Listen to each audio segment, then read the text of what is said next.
What if I told you there are 5 simple words that can make you feel crushing guilt in just seconds, even when you did nothing wrong?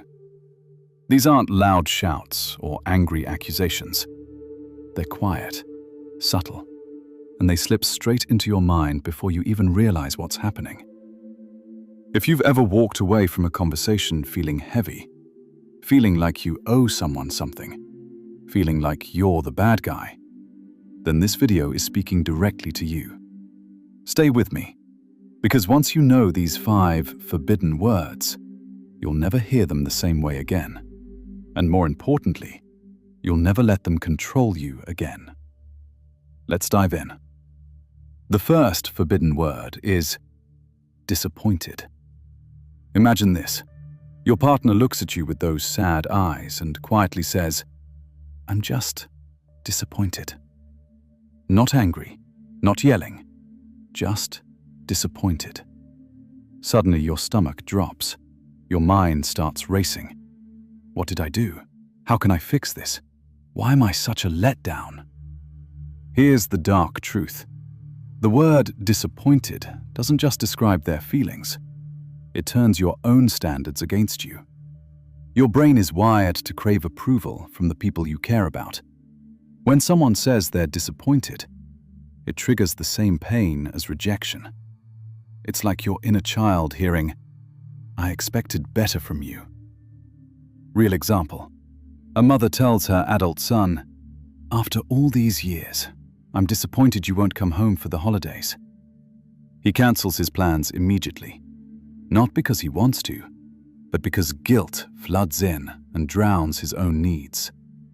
The twist: the manipulator rarely tells you what they actually want. They just plant the seed of disappointment and watch you scramble to prove you're not that person. Your brain does the rest. Second word, after everything. After everything I've done for you. This one is deadly, because it turns kindness into a debt. Someone lists all the good things they've done, the favors, the support, the sacrifices. Then they hit you with, "after everything." Suddenly you're not a person with boundaries anymore. You become an ungrateful villain who owes them everything. Why does it work so well? Because humans hate feeling indebted. Our minds are built for reciprocity. When someone reminds you of everything they've done, guilt kicks in to balance the scales, even if you never asked for those things. Picture this: a friend who always pays for dinner. One day you say no to helping them move. They sigh and say, "After everything I've done for you, fine, I guess." You feel like trash. You change your plans. You help them move. But here's the cold insight. Real generosity doesn't keep score. Only manipulators do.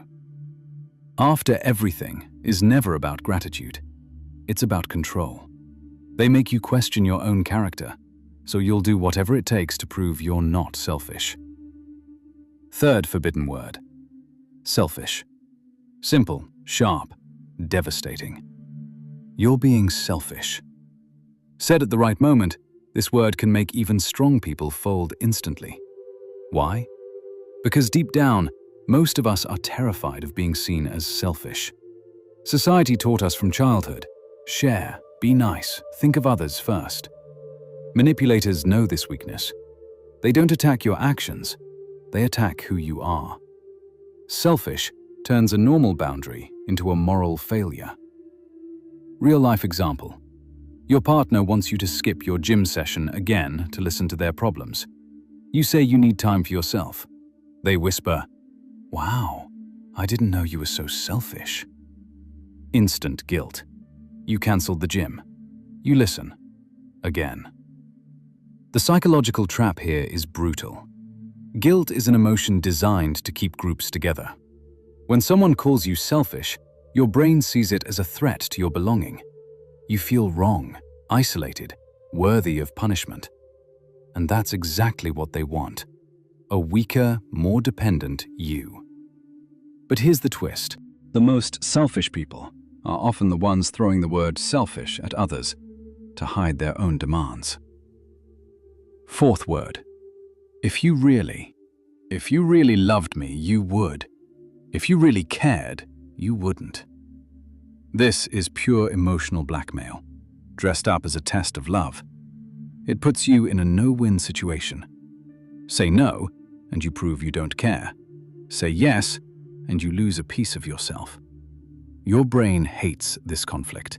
It can't accept both, I love this person, and I'm refusing them. So it chooses the easiest path. Compliance. Real situation. A friend says, if you really valued our friendship, you'd lend me the money, no questions asked. You know it's a bad idea. But the words, if you really, hit your fear of being a bad friend. You send the money. Later, you regret it. The dark mechanism? This phrase hijacks your values, love, loyalty, kindness, and twists them into weapons. They don't ask directly. They make your refusal mean something terrible about who you are. And once you give in, the pattern repeats, stronger each time, because they've proven the formula works on you. Last one, the most dangerous of all. You always ruin things. You always make it about you. You always let me down. Words like always and never are psychological traps. They take one single moment and turn it into your entire personality. Your brain hears always and immediately starts searching for proof. Suddenly, every small mistake comes rushing back. Guilt piles up. You feel like a chronic failure. Why is this so powerful? Because humans crave consistency. We want to believe we're good people. When someone says, you always, they create a story where you are the problem, and your mind fills in the blanks to make that story feel true. Example. In an argument, your partner says, you always prioritize work over us. Even if it only happened twice, your guilt makes it feel like 1,000 times. The twist that changes everything? Manipulators use you always to rewrite history. They erase their own role and make you the only villain. Over time, you start apologizing for things you didn't even do wrong.